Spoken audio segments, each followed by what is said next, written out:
इस समय देश में चौतरफा चहल पहल मची हुई है।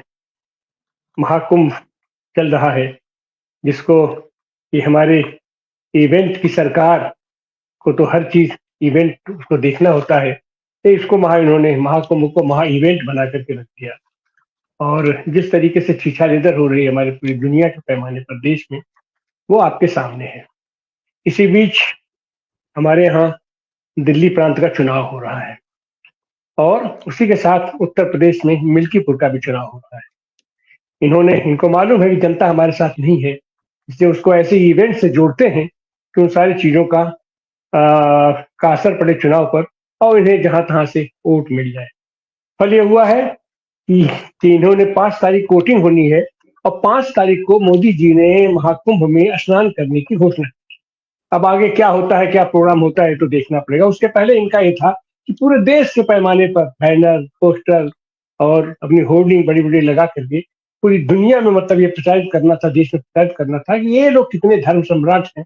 और खास करके 2 चित्र, एक तरफ गेरुआ वस्त्रधारी एक साधु की फोटो लगाई जा रही थी और एक मोदी जी की फोटो लगाई जा रही थी, जिसकी पोल कले खुल गई और मौनी अमावस्या के दिन। और एक तो यह है कि फर्जीवाड़ी का भी इन्होंने एक विश्व रिकॉर्ड बनाने की बात इन्होंने अपना कर ली है। इन्होंने कहा कि 100 करोड़ लोगों की हम व्यवस्था किए हैं और आए वहां पर, हमारे कुंभ में आए लोग दुनिया भर से आमंत्रित किया। और स्थिति ये रही है, अब तो उसकी सारी सारी पोल पट्टी खुल रही है। स्थिति ये है कि इलाहाबाद शहर की पूरी स्ट्रेंथ 25 लाख की आबादी है। 25 लाख की आबादी में आप कितने लोगों को आप समाहित कर सकते हैं? अगर वहां केवल लोगों को खड़ा कर दिया जाए वहां सड़कों पर, तो कितने लोग समाहित हो सकते हैं? 50 लाख, 1 करोड़, 2 करोड़, 4 करोड़, कितने लोग करेंगे? और फल ये हुआ है कि पूरा इलाहाबाद से लेकर के जौनपुर की सड़क, उधर प्रतापगढ़ की सड़क, उधर मिर्जापुर की सड़क, उधर चारों तरफ से पूरी सड़क आज की तारीख में जाम है। और जितने लोग वहां पहुंचे, करोड़ 2 करोड़ भी लोग नहीं पहुंचे रहे होंगे। और उसकी स्थिति क्या हुआ आप लोगों ने देखा। इसी बीच शायद दिल्ली के चुनाव को खासकर प्रभावित करने के लिए इन लोगों ने संसद का सदन सत्र भी शुरू कर दिया।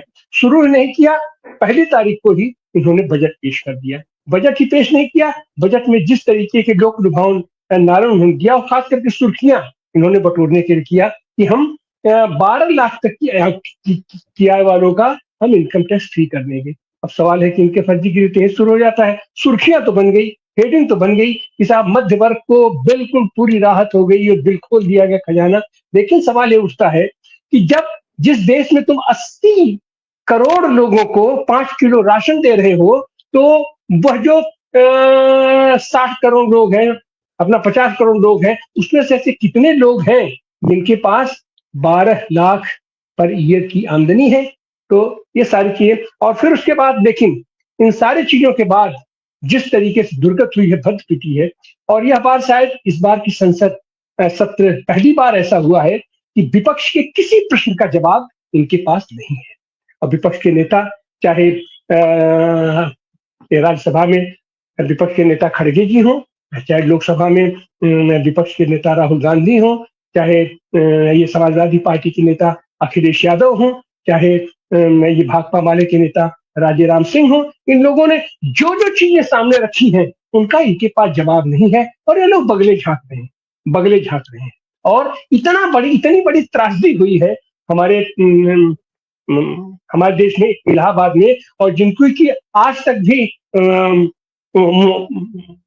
उनके मृतकों की संख्या ये छिपा नहीं पा रहे हैं। रोज खुल की चीजें आ रही हैं, लोडर लगा करके और जेसीबी लगा करके लाशों को व्यवस्थित करने की कोशिश हो रही है। उसका भी जवाब अखिलेश यादव ने आज मांगे। और इन सारी चीजों के बाद सदन का सत्र शुरू हुआ और एक शब्द इन लोगों के पास नहीं था अपने उन श्रद्धालुओं की मौत पर एक शोक प्रस्ताव ही पर ही वो रखने की उनको फुर्सत नहीं थी और न तो आवश्यकता थी। उस पर भी अखिलेश यादव ने जिस तरीके का रुख लिया कि हमारे ही समय में से, आपके पास नहीं समय है कोई बात नहीं, हमारा जो समय है उसी समय में से 2 मिनट का समय मैं देना चाहूंगा अपने ये कुंभ में मरने वाले लोगों के लिए, उसके लिए शोक दिया जाए। और बगले झांकते नजर आए अपने लोकसभा अध्यक्ष। उन्होंने कहा नहीं,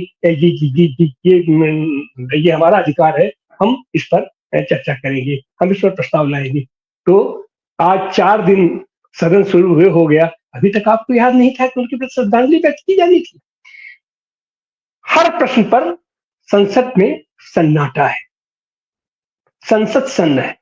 आखिर ये क्या स्थिति है, क्या परिस्थिति है, वैसे कौन से मुद्दे हैं। और ये पिछले सदन में वक्फ बोर्ड का वो विधेयक लाया गया था जो पारित नहीं हो पाया, उसको जेपीसी के लिए भेज दिया गया। और जेपीसी की वो बैठक में भी जिस तरीके की हरकत हुई है कि पूरे विपक्ष को उसका बहिष्कार करना पड़ा, और विपक्ष जब बाहर हो गया तो 15 समझ ले 11 की रेशियो से अपने खाली प्रस्ताव रख के जो जो संशोधन प्रस्ताव हमारे विपक्ष का था उसकी अनदेखी करते हुए वहां से प्रस्ताव पारित किया गया। तो ये सारी चीजें इस सदन में आनी है, और उसके पहले सदन में पूरा का पूरा सन्नाटा पसरा हुआ है। आज हम उसी पर चर्चा करने के लिए आपके सामने उपस्थित हैं। आइए हम अपने वरिष्ठ पैनल से आपका परिचय कराएं।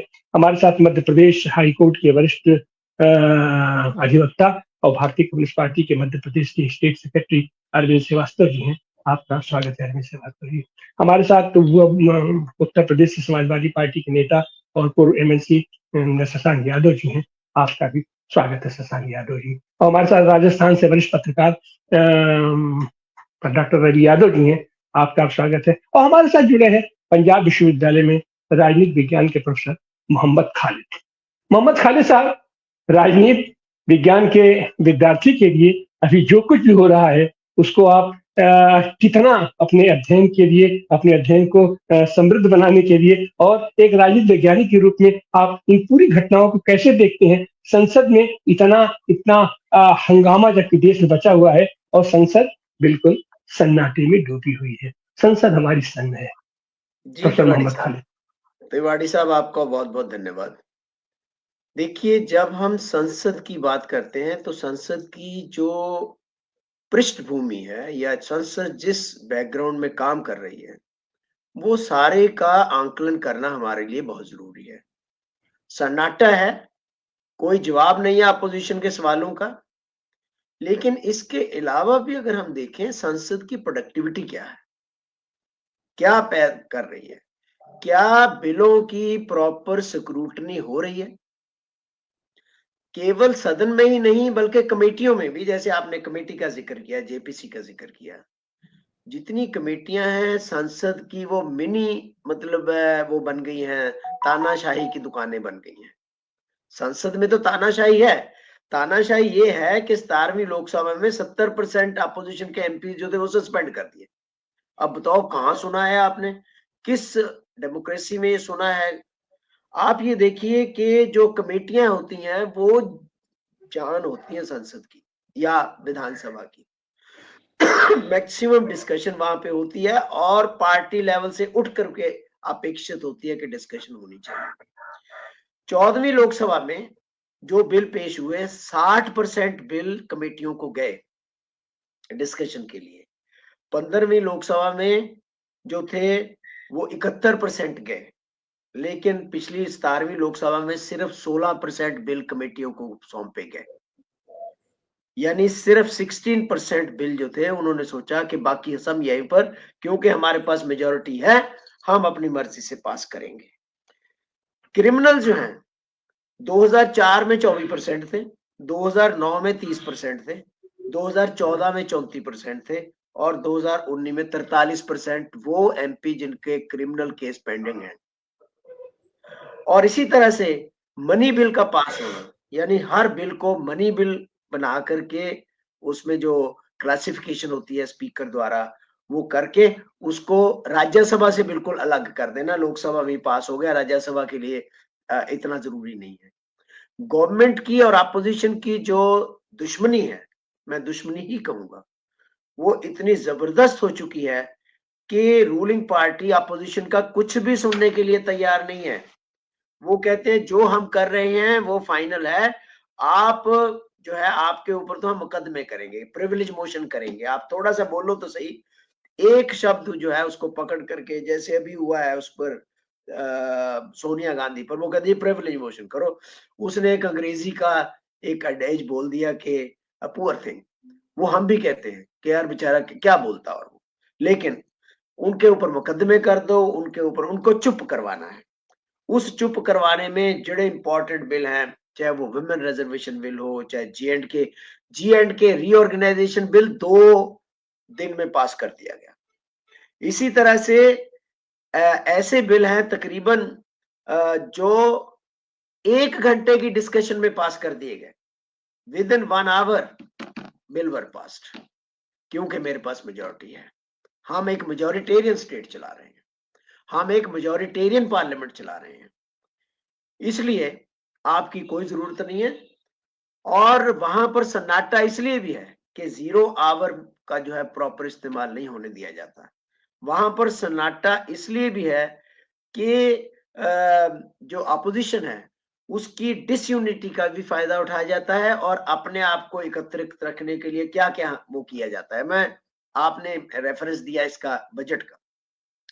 अब ये देखिए कि इलेक्शन कमीशन क्या कर रहा है कि दिल्ली के इलेक्शन से 3 दिन पहले आप बजट लाते हो और बजट में आप कहते हो कि 12 लाख तक का जिसका इनकम है उसको कोई टैक्स नहीं लगेगा। तो क्या मॉडल कोड ऑफ कंडक्ट क्या कर रहा है? पब्लिक इश्यूज जो है वो निगलेक्ट किए जाते हैं, इमोशनल इश्यूज को आगे ला करके कोई नेहरू का इशू ला रहा है, कोई पटेल वर्सेस नेहरू कर रहा है, कोई नेहरू वर्सेस सुभाष चंद्र बोस कर रहा है।